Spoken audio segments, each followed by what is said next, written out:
শুটকি ভুনা শুধু একটি খাবার নয়, এটি বাঙালির ইতিহাস, জীবনযাপন আর স্বাদের স্মৃতিবাহী এক অনন্য ঐতিহ্য। নদী, নালা আর সাগর ঘেরা বাংলার মানুষ যুগ যুগ ধরে মাছ সংরক্ষণের সহজ উপায় হিসেবে শুটকি বানিয়ে এসেছে।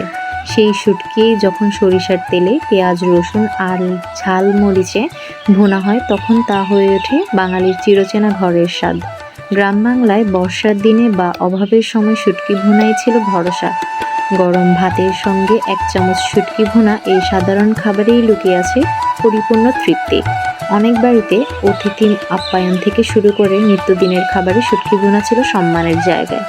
মা নানির হাতের শুটকি ভুনার ঘ্রাণেও আজ অনেকেরই শৈশব ফিরে আসে।